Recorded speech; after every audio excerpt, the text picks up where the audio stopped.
اس level پہ بگاڑا نہیں گیا, صرف سنوارا گیا جہاں سے ان کا میک اور بریک ہو سکتا تھا. آج میں حیدر علی کی ایگزامپل لیتا ہوں. ایک شعیب اختر کا اسٹیٹمنٹ ہے, انہوں نے کہا ثاقب محمود جو انگلینڈ کے بالر ہیں, ان کی کامیابی کی وجہ یہ کہ میں نے اس سے پی ایس ایل میں بات کری تھی. تو آج ان کی کامیابی کا کریڈٹ جو ہے ثاقب محمود کی لی سے بات کرنا, بریٹ لی اور شعیب اختر سے بات کرنا کہا جا رہا ہے. بہرحال حیران کن بات یہ کہ ایک سیشن ہمارے کسی لیجنڈری فاسٹ بالر, کسی مانے جانے فاسٹ بالر کے ساتھ کسی کی تقدیر بدل دیتا ہے انٹرنیشنل کرکٹ میں.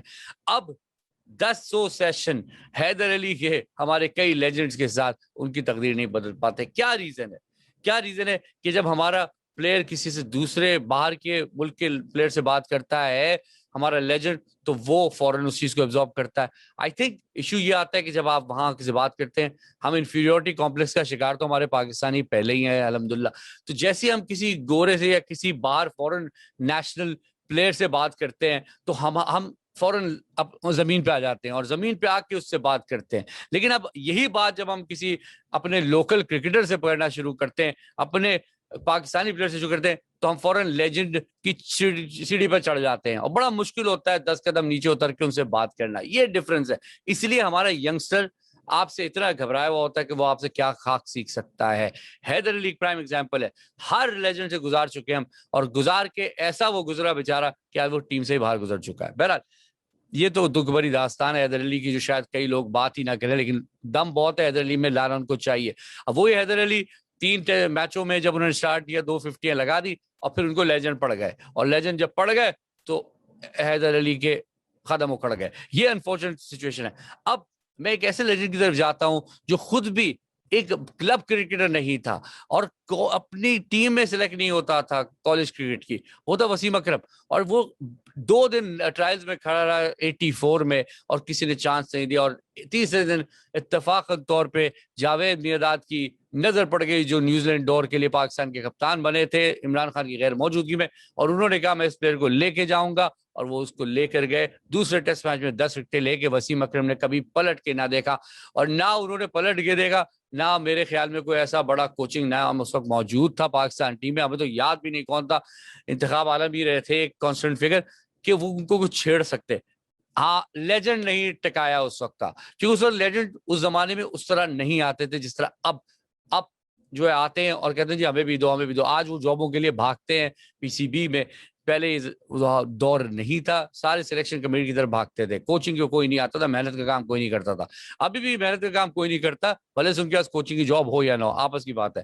تو یہ میں کہوں گا پاکستان کرکٹ ڈکلائن ہے ریئل ریزن کہ ہم نے را ٹیلنٹ کو گروم کرنا چھوڑ دیا ہے. وہ را ٹیلنٹ جس کا ہمیں دوسری ٹیم کو خوف ہوتا تھا, جس کی وجہ سے ہماری برانڈ آف کرکٹ انپریڈکٹیبل اور بڑی حیران کن ہو جاتی تھی, ایک سرپرائز فیکٹر ہمیشہ ہماری ٹیم کے ساتھ ایسوسیٹ کیا جاتا تھا, ہم نے وہ تباہ و برباد کر دیا. اگین شاید آپ سوچو کہ میں پھر مصباح اور وقار کی طرف چلا گیا ہوں, لیکن میں خالی مصباح وقار کی بات نہیں کرتا, میں ٹوٹلی پچھلے 10-12 سالوں 13 سالوں میں جو ہوا ہے اس پہ بات کرتا ہوں, جس میں وقار کا نام تو ضرور آئے گا, لیکن مصباح کا نام اس کیپٹنسی کی وجہ سے ضرور جڑے گا. ان دونوں نے پاکستان کرکٹ کو بہت پیچھے دھکیل دیا ہے. اس انپریڈکٹیبل انریلائبل ڈومیسٹک کرکٹ سے, جہاں سے سٹارز آتے تھے, جہاں سے وہ پلیئر آتے تھے جو کھڑے ہو کے کچھ کر سکتے تھے.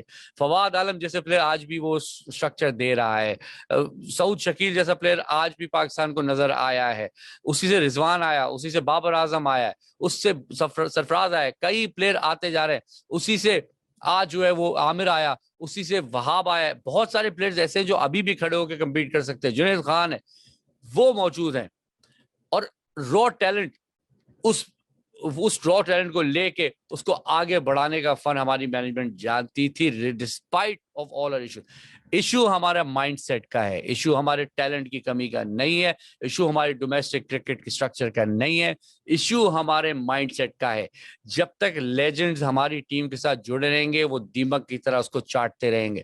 جب یہ لیجنڈز جاتے ہیں فورن کنٹریز کے پلیئر سے بات کرنے, یہ زمین پہ آ کے بات کرتے ہیں, ان کے لیول پہ آ کے بات کرنی شروع کرتے ہیں, ٹھنڈے ہو کے بات کرتے ہیں.